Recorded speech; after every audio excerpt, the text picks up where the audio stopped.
Funding for This Is Nashville comes from you, our listeners, and Music City Prep Clinic, Nashville-based provider for PrEP and offering comprehensive sexual health services in an environment designed to be safe, professional, and shame-free. Learn more at musiccityprep.org. I'm Khalil Ekulona, and this is Nashville. On Monday, the special legislative session called by Governor Lee will commence. The session focusing on public safety is a response to the call for increased gun laws after the mass shooting at the Covenant School. In the aftermath of the shooting, the city's police chief told media that the shooter was undergoing treatment for a mental health disorder and that the parents of the shooter believed that their child, quote, should not own weapons. But Tennessee's laws have very few mechanisms to separate potentially dangerous people from their firearms. Over the last few months, WPLN and ProPublica have been investigating a part of the system that's supposed to protect people from guns. Criminal justice reporter Paige Pfleger finds the laws were not sufficient to protect some victims of domestic violence in Nashville, and that dozens died at the hands of perpetrators who were legally prohibited from having a weapon.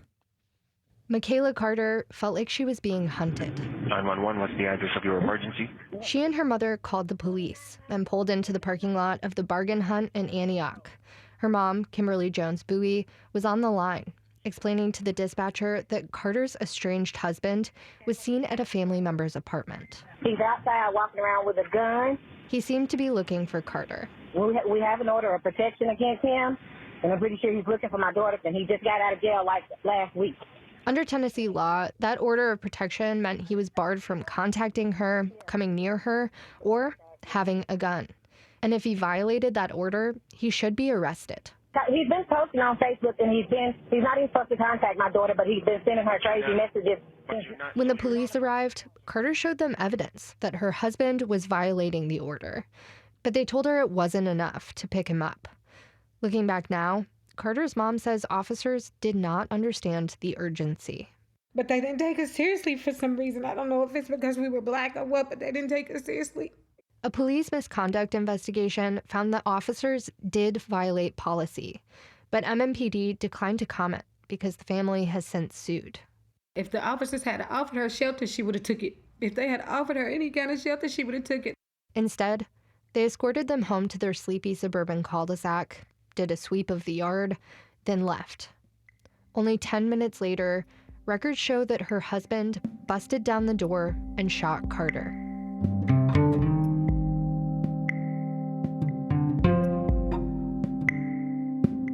Since 2007, Carter was one of at least 29 people in Nashville killed in domestic violence shootings by someone who was legally barred from having a gun.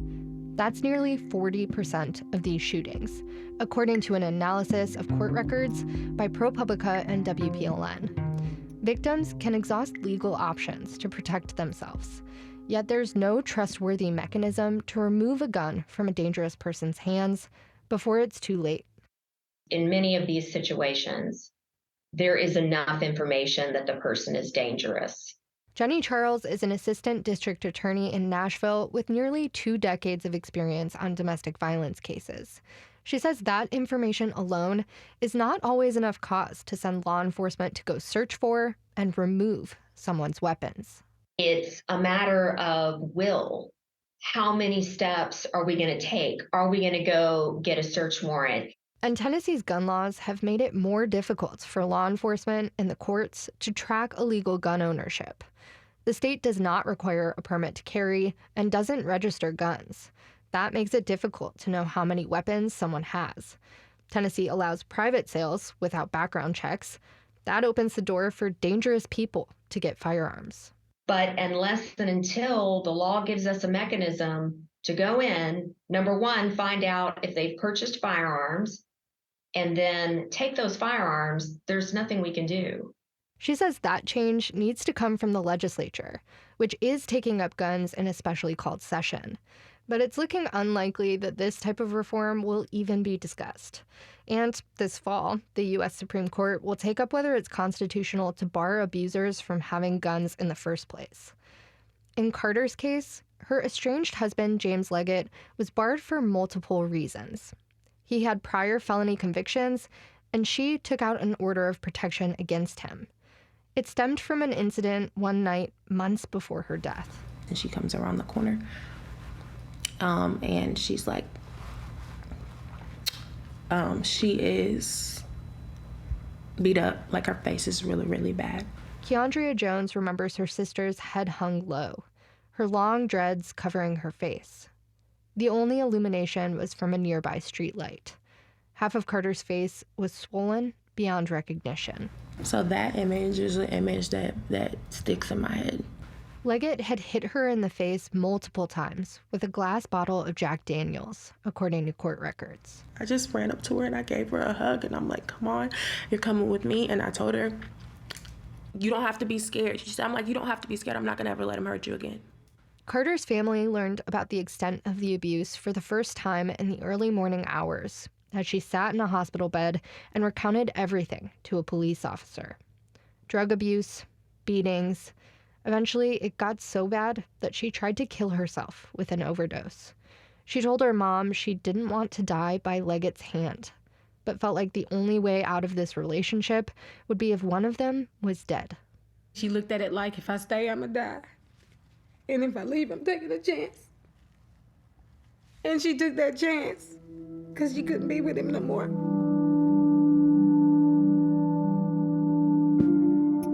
WPLN and ProPublica requested an interview with Leggett through his lawyer and by sending him a letter in prison. He declined to comment on his pending case. And even with Leggett behind bars, Carter still did not feel safe. This is just a piece of paper. That's what she told them. She was holding up the paper that they gave her and she was saying, this is just a piece of paper. This is just a piece of paper. He can shoot me through this piece of paper. That piece of paper was in her backpack on the day she was shot. Carter saw the police had already left when she ran outside to get in her friend's car. When she looked down the street, she realized it was too late. Leggett was walking toward the house with a gun in his hand. 911. She called 911. He's here. He's here. The police just left. The police just left, but he's here. The dispatcher started asking questions. How do you spell his name? How old is he? What does he look like? 1 minute into the call. Are you sending somebody? Did you ever just send somebody? 2 minutes. Can you just send somebody? I have to ask these questions for police safety, okay? 3 minutes into the call, and the dispatcher was still asking questions. Has anyone been drinking? Is he by himself? What was that address again? But before they're able to answer, Leggett broke down the door. There's a loud boom, the noise of her bedroom door being knocked off the hinges. Then a scream, the sharp pops of gunfire. In the background, Carter screamed in agony. She was shot twice. 10 minutes into the call, a paramedic arrived. Yeah, I agree. It's getting hard to breathe. Then the call ended. A few days later, Carter died at the hospital. She was just hours away from turning 25. Life has been stagnant. Her sister, Keandria Jones. So I feel like every day is November 15th, 2021. Because it's hard to heal and move past, something when we have, been failed so many times and now we have to fight. Not just for Carter, but for other women living in fear.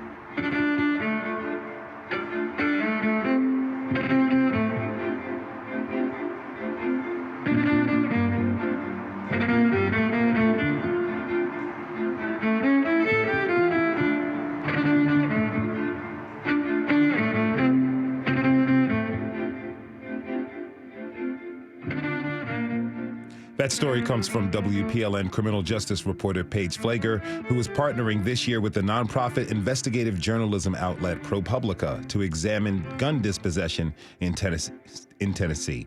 Paige joins us in studio now. Paige, thanks for being here. Welcome back. Thanks for having me. All right, so tell us how you go about this really difficult work. Yeah, so we requested homicide data from MMPD, from Metro Nashville Police Department. We narrowed those down to domestic violence cases where the person was killed with a gun. And then we went through every single perpetrator and looked for documentation in criminal, civil, and general sessions court for any conviction that might have barred them from having a weapon at the time of the shooting. So those could be previous felony convictions, domestic violence misdemeanors, or orders of protection. Sounds really painstaking. Yes. Is it even a longer version of this investigation online? Mm-hmm. In that, explain to us what were some of your findings. So, like I said in the story, Carter was one of at least 75 people killed in domestic violence shootings in Nashville since 2007. And we picked 2007 because that's when the police were most easily able to search their record system. Of those, we found that nearly 40% of victims were shot by people who were legally barred from having a gun at the time. One of the youngest victims was 5 years old. One of the oldest victims was 70. Some were shot during heated arguments, and others were killed while they were playing in the snow. Most were prohibited by state law because of a prior felony conviction, so those ranged from drug charges to even previous homicides. In some cases, the person had already been charged once with unlawful possession of a gun. But despite being barred for a felony, what we found was that the law really doesn't spell out how to ensure that that person doesn't have access to a weapon. Now, you focused on Michaela Carter's case, but were there others that stuck out to you? Yeah, so unfortunately, what we found was that Michaela Carter's case is just one example of many. As I was combing through these records, it's so clear and so haunting that these victims see this violence coming. And they're alerting the court, they're alerting law enforcement, they're even alerting the probation department, and very little is being done to intervene and protect them. So one case that is particularly haunting to me is the case of 30-year-old Temptress Peebles. Her family called her Chippy.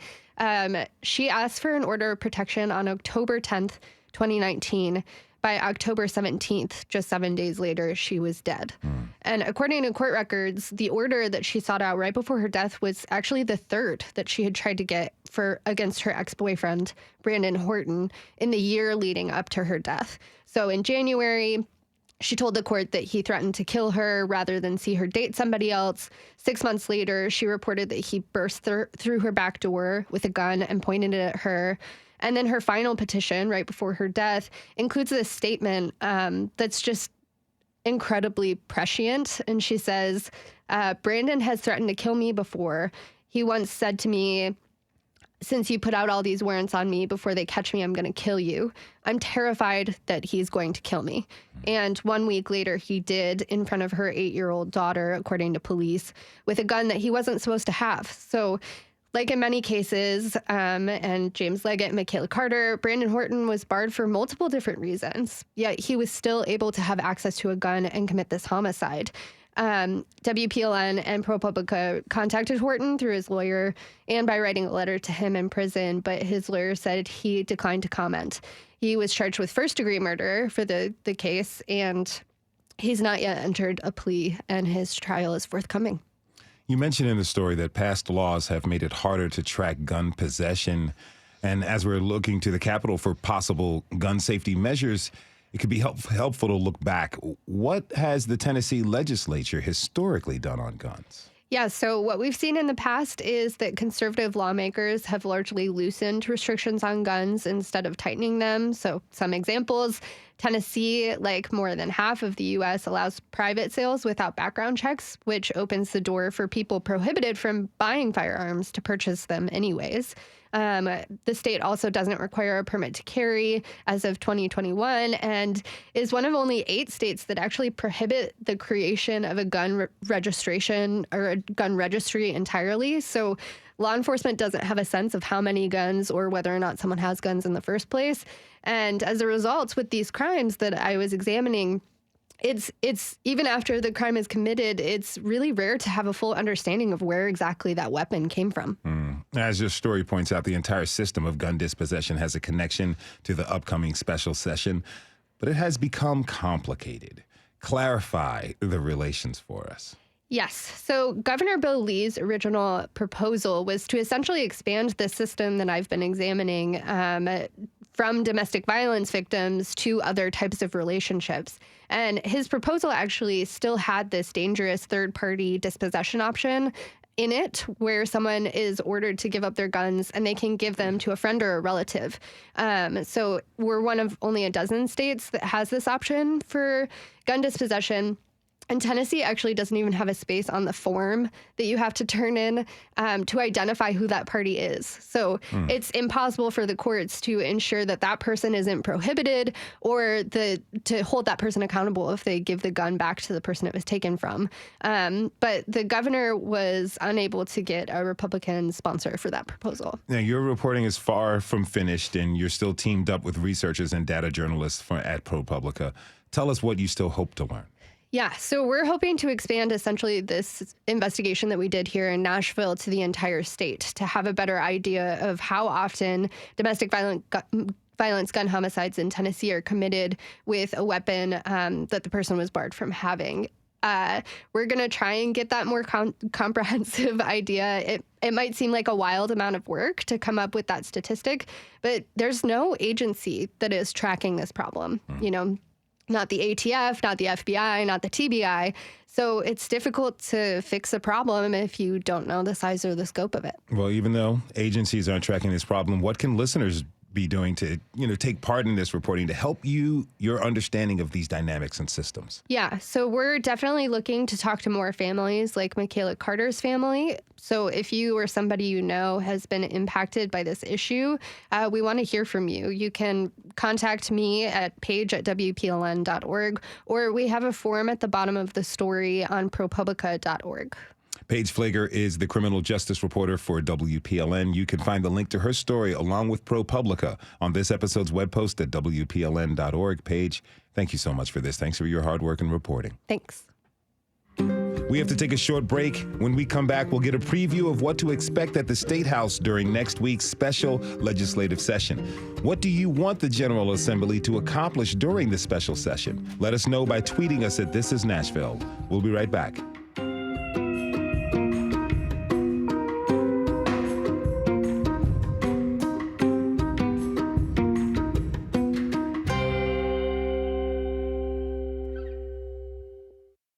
Funding for This Is Nashville comes from you, our listeners, and Music City Prep Clinic, Nashville-based provider for PrEP and offering comprehensive sexual health services in an environment designed to be safe, professional, and shame-free. Learn more at musiccityprep.org. I'm Khalil Ekulona, and this is Nashville.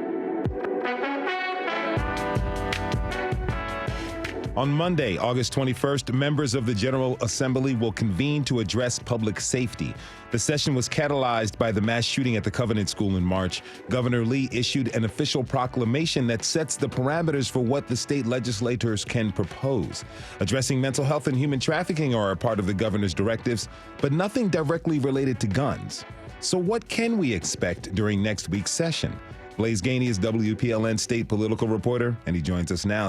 Blaise, thanks for being here. Not a problem. So today we're looking at this ahead at the special session.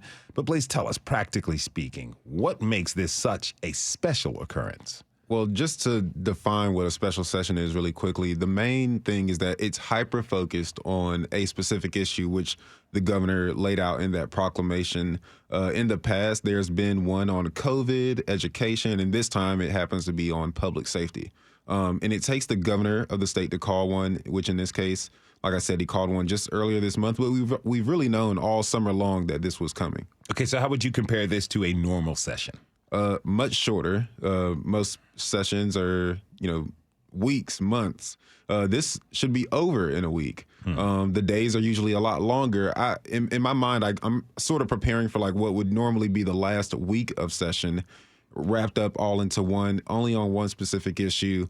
And, it'll be long days, I would imagine, because lawmakers, not saying they don't want to spend more time in Nashville, but more so they're honed in on this one issue. And it helps when you're having a dialogue to be able to continue having it throughout the day. Remind listeners of how we got here.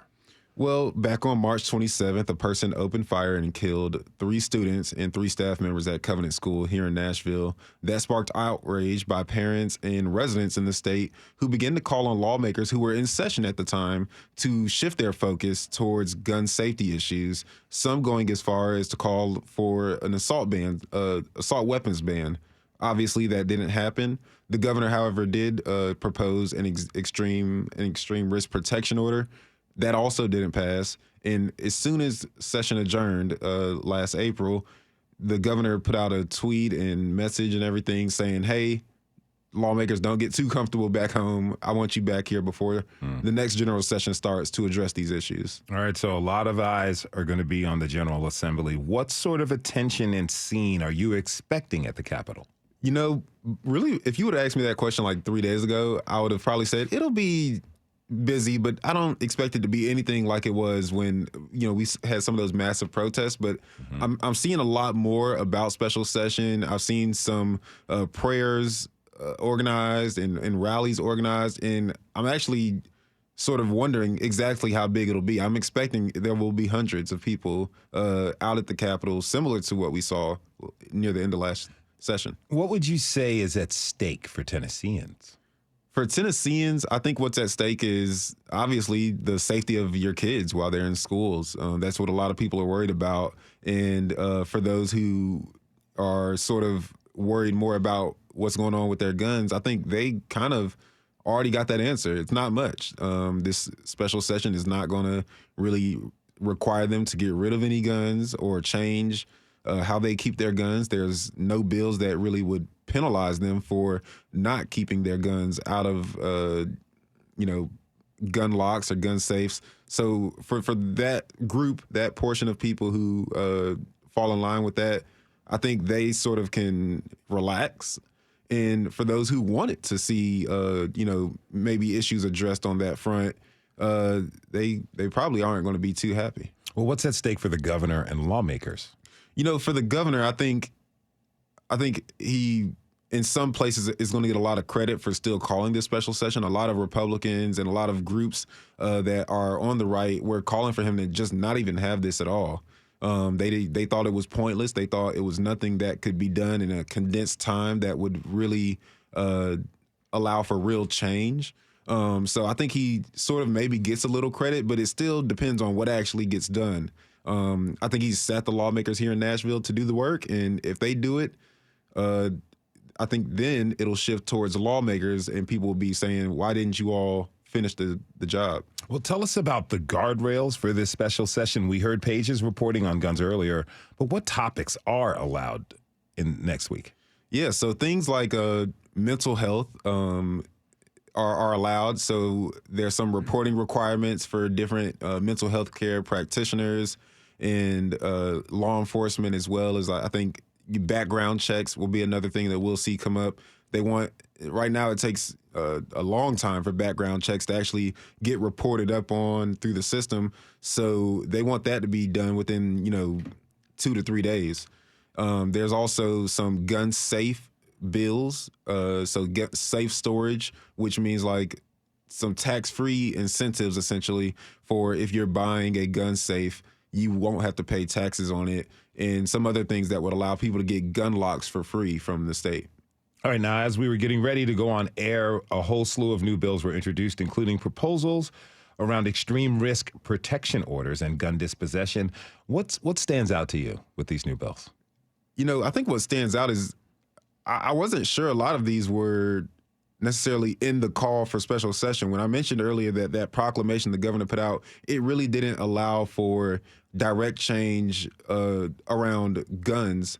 And there's some things that I saw filed there that deal directly with, like ammunition and whatnot. And I'm not sure exactly how those are going to get filed, if they are actually in the system. I haven't been able to check, but I think that's more so the thing. And a lot of this, I believe, is sort of not going to say posturing, but they have to say these things and do these things in order to show people that they want these things done. And by they, I mean the Democrats want these things done. So you're saying these are basically non-starters?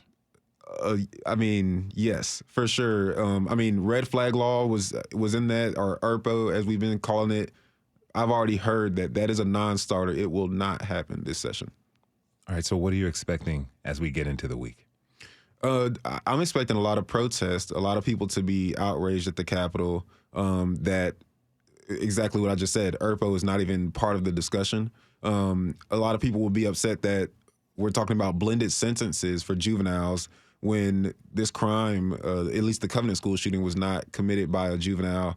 And I think a lot of people will also be upset with the mental health aspect, because a lot of times what we see is that Republicans will, when crimes like this happen, they bring up mental health. And while that may be one of the causes, I think a lot of Democrats are saying, and a lot of people in Tennessee are saying, the real cause of this is the guns. If she had a handgun and went in there, it would not have been as much damage inflicted. And maybe, this would have been thwarted all the way. But they refuse to bring up, sponsor themselves, or even allow debate to be made on topics that are around getting rid of certain styles of guns. Blaise Gainey covers state politics for WPLN. Blaise, thank you for this. Really appreciate it. Not a problem. We have to take a short break. When we come back, we'll talk with two members of the General Assembly about the special session, and we'll have them answer your questions. If you have a question for them, let us know by tweeting us at This Is Nashville. We'll be right back.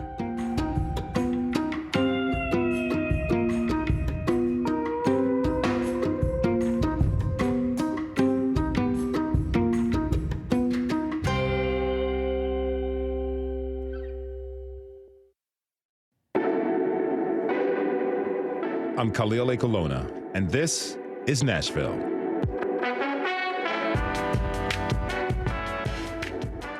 The tragic mass shooting at the Covenant School shook the city and the state. Thousands of people, primarily the youth, flocked upon the General Assembly demanding that they make meaningful action on gun violence. Governor Bill Lee promised a special session that will address the people's concerns. On Monday, that special session will open. Earlier in the show, we heard about how our current gun laws have failed to protect victims of domestic violence in Tennessee and their families. So what are our state legislators planning to do during this special session? What bills will be proposed? What are the issues that will be dealt with? And will the demands of their constituents be answered? Joining me now are two members of the State House. I'd like to welcome Representative Mark Cochran, Republican of House District 23, and Representative Bob Freeman, Democrat of House District 56, to This Is Nashville. Gentlemen, welcome. Thank you. Thank you. All right, so, we asked listeners to send us their questions and concerns for this special session. We'll be presenting those during this conversation, and there's still time for you listeners to send us your questions. You can tweet us at This Is Nashville or email us at thisisnashville@wpln.org. All right, now, I want to hear what both of you really want to get out of this special session. What do you want to have accomplished when the session is over? Representative Cochran.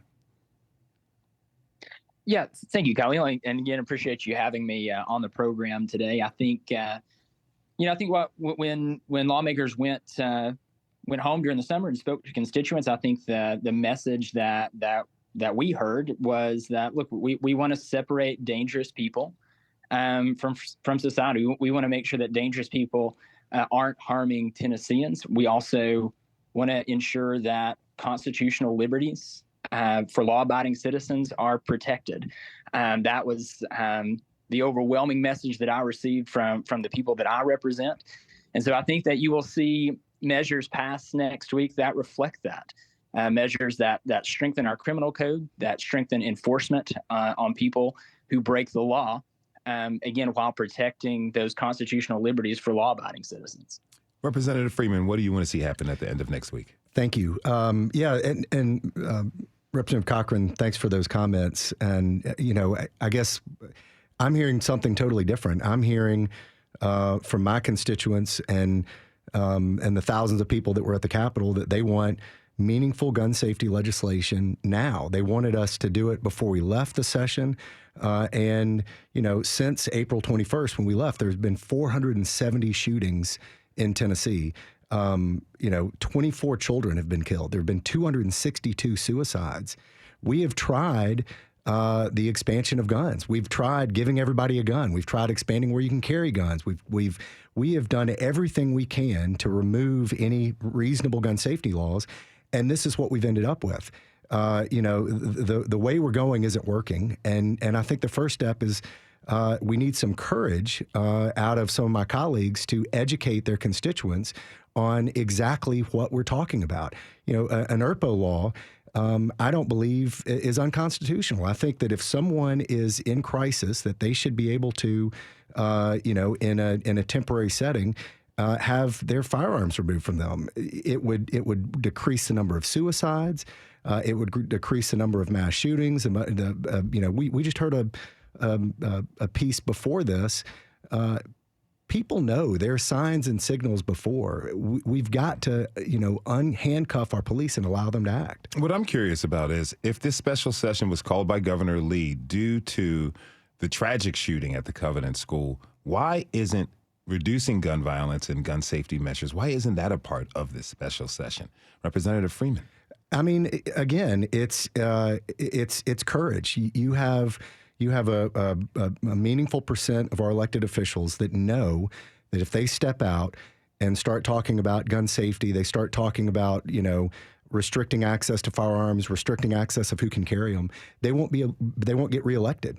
And, the sad part of it is that that's more important to them is getting reelected than it is doing what's right and potentially saving the lives of Tennesseans. Representative Cochran? Sure. I guess earlier it was mentioned about the effectiveness of red flag laws. And as we look at those that have been implemented across the country, we don't really see that effectiveness. There have been studies by the Duke Center, the Social Science Research Network, both. They looked at states that implemented these 10 years before implementation and 10 years after. Neither total homicide nor total suicide rates were significantly affected.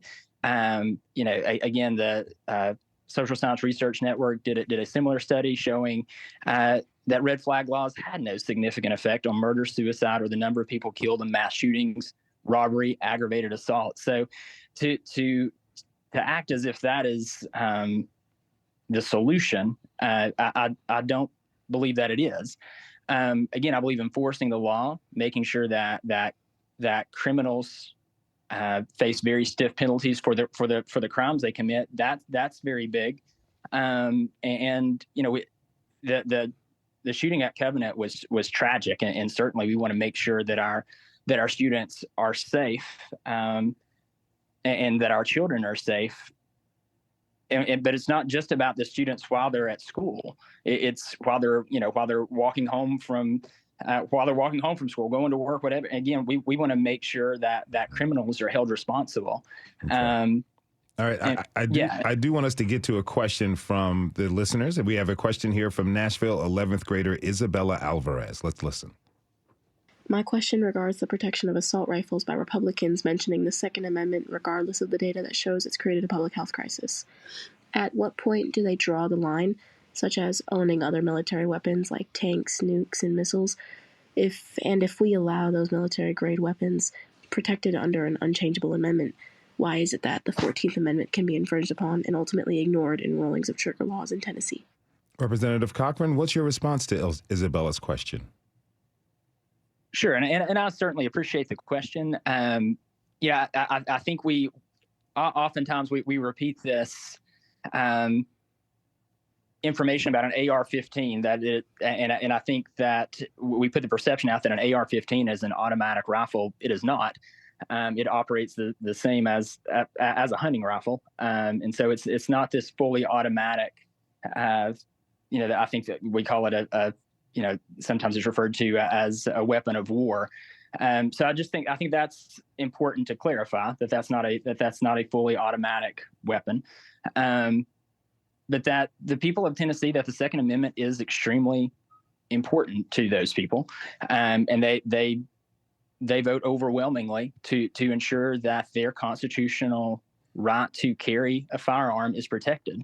And if you are a law-abiding citizen in this state, it should be protected. If you're a felon, again, or a criminal, or someone who has who is has mental issues, certainly that's a conversation we need to have. We need to make sure that guns are not in the hands of those who are dangerous, those who can harm Tennesseans. But law-abiding citizens, their right to bear arms should be protected, and they've made that very clear, I think, at the ballot box time and time again. Representative Freeman. Yeah, I mean, you can hear the answer. It's clear there is no line. It's going to continue to be a public health crisis with no meaningful solutions and no direction. The idea you keep hearing that punishments work.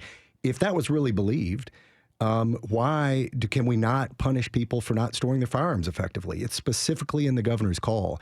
It's such a mixed, debated issue that it's some things need to be enforced, others don't. And quite frankly, until there's a change in the thought on this, there's not going to be a change in policy. Over and over again, you ask Tennesseans, 80% of Tennesseans want some sort of gun safety legislation. We are allowing a minority of our state to drive public safety and public policy, and it's not right. All right, we have a question about mental health and bills regarding the juvenile justice system from Theda Murphy, an organizer with Nashville Community Crisis Response. Here it is. My concern about the special session is that the bills being proposed are doubling down on harsh punishments that criminalize mental illness and mental health treatment.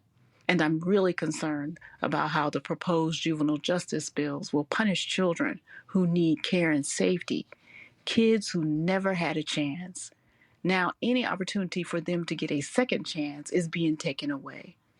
Is it really a good idea for kids to be raised by the state in prison? Is that really a future we want for Tennessee?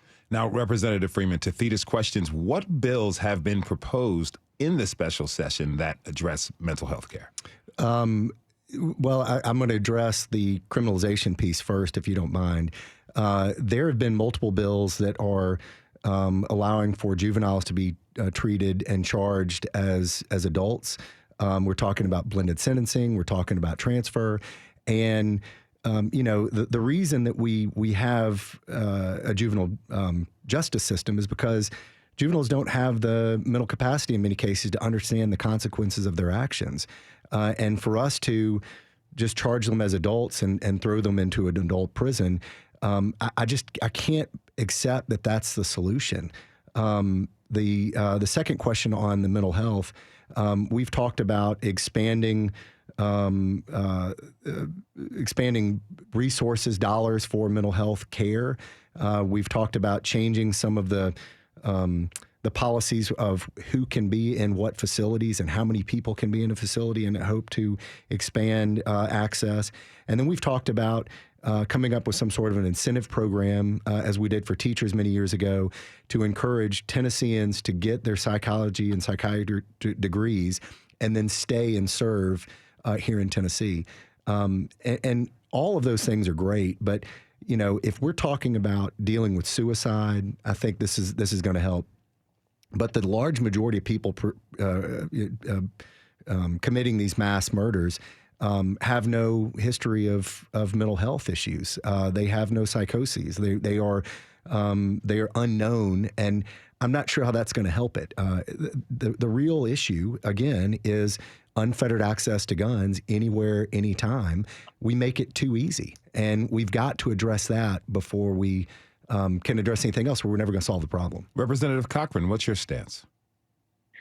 Sure, yeah, and I believe one of the bills that she's referring to is probably the one that talks specifically about burglary of a firearm, allowing that to be one of the crimes that can be transferred to adult court. And the fact is, in urban areas, typically what you see with gang activity is that they use young people, 15, 16, 17-year-olds, to do the smash and grabs that we hear of, right? Where they're using them to break into vehicles, steal firearms, because they know that there's not a long-term consequence for them. That they know that not only would they not be incarcerated for long, it actually, in many cases right now, disappears from their record as an 18-year-old. And so what the bill, I believe, the caller was likely referencing, what this does is ensure that does remain on their record, and that there is potential where there is a longer consequence than just a couple years. And again, where that stays, you have the opportunity to expunge that after a certain period of time if you have been reformed. But nothing magically changes when you're 18. So you shouldn't be able to steal a firearm at 16 and then go out and legally purchase one at 18.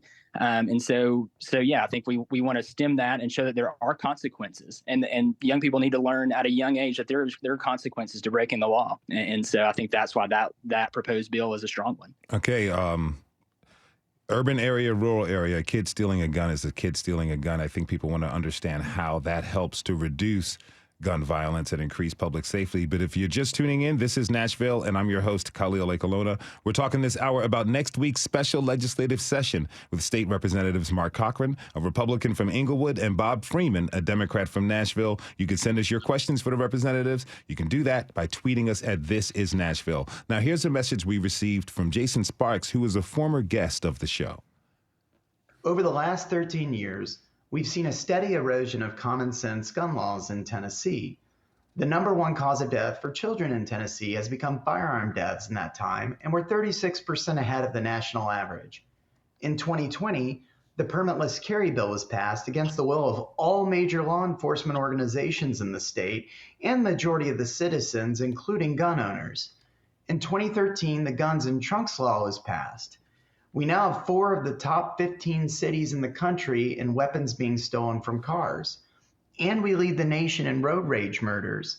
I know that because in 2016, my little brother was shot to death in an unsolved road murder right around the corner from this studio. So my question is, if we're ignoring data, the experts, and the will of the people, when will you take actions to make my children safer in this state and stop prioritizing a hobby that has taken away the rights of the people to expect public safety? Now, Jason is talking about the relaxing of gun laws and regulations and the impact that those moves have made. So, how have the steps taken made the people of Tennessee safer? Representative Cochran.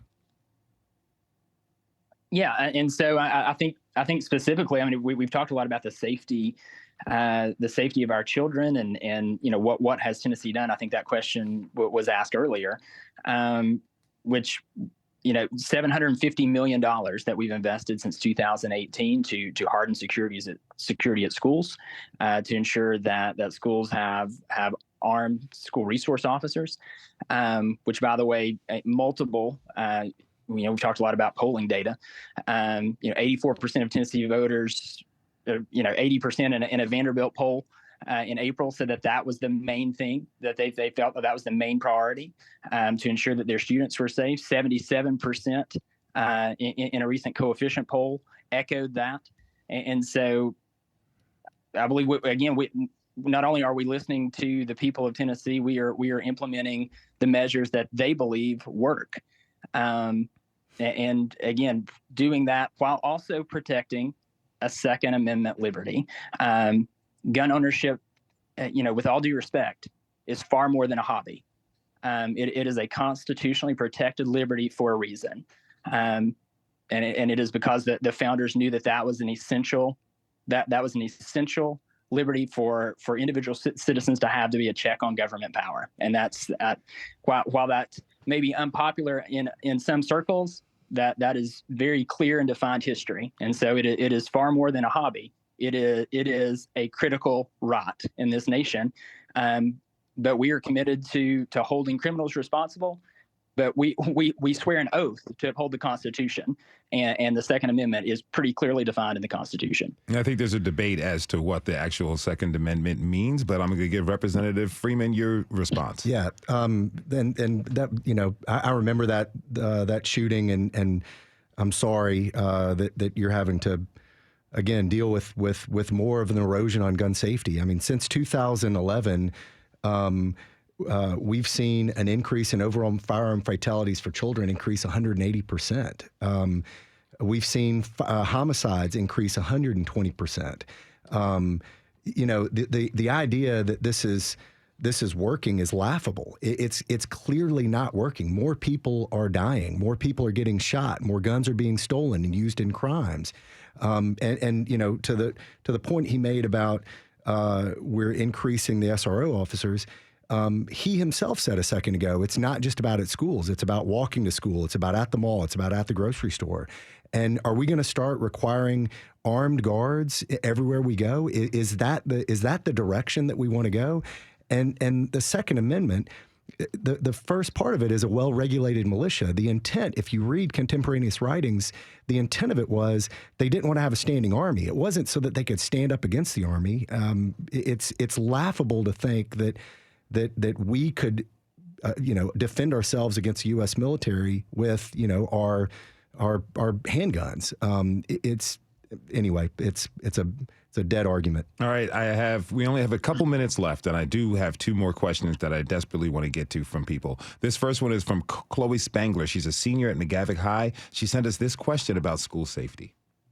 After the Covenant shooting, many teachers and students tried to make schools a safer place, but there's only so much that we can do. As lawmakers, you hold the most power when it comes to gun control issues. So my question for you is, what are you trying to do for your constituents as a representative to make schools a safer place? All right, the young ones, they showed up in force at the Capitol after the Covenant shooting. They walked out of schools to protest and to demand this tighter gun legislation. I'd love for each of you to briefly answer Chloe's question. What are you doing to make schools safer? Representative Freeman. Thank you. And that's the number one question I get asked when I talk to school groups. It's front of mind for all of these kids up and down and across our state. Filed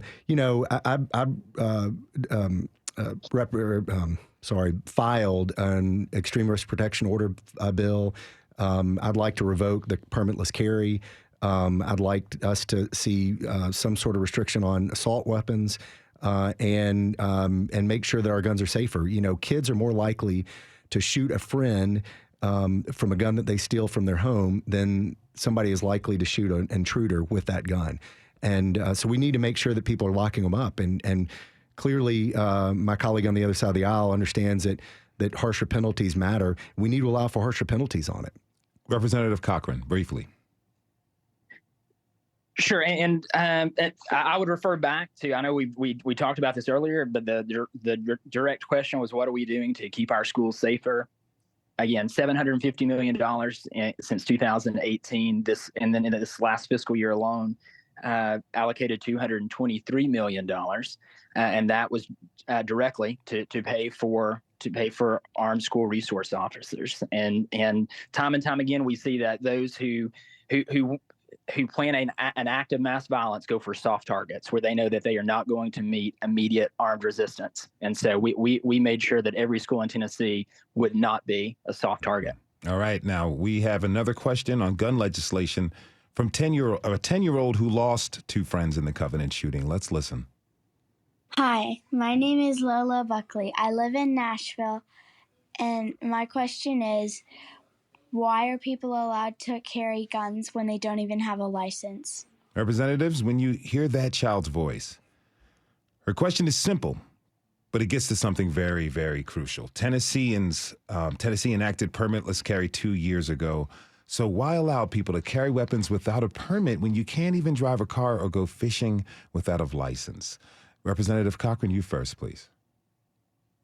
Sure. And again, obviously, the events at Covenant were tragic, and I can't imagine, the pain and what the students experienced, what those who worked there experienced, and so my heart certainly goes out to them. And the question again comes down to law-abiding citizens versus criminals. A law-abiding citizen, that those who have not committed a crime, I believe most Tennesseans also would reinforce that they have a constitutional right to bear arms. If you are a criminal, again, someone who has committed a violent act, a felon, you lose that right. There are consequences to committing crime. And which is why the law should be enforced, and why it's critical that that those who break the law are held responsible. But again, those law-abiding citizens who make up the overwhelming majority of Tennesseans, those law-abiding citizens have a constitutional right. The same way as you have a freedom of speech, you have a freedom, you have a right to bear arms in this country, and our founders felt like that was fair. Representative Freeman, we only have a few seconds left. Yeah, I mean, I clearly think it's a bad idea. It was a bad idea at inception. The reality of how it's working is a bad idea. We are allowing people to carry firearms in public with zero training. We don't know if they know how to handle it, load it, if it's safe.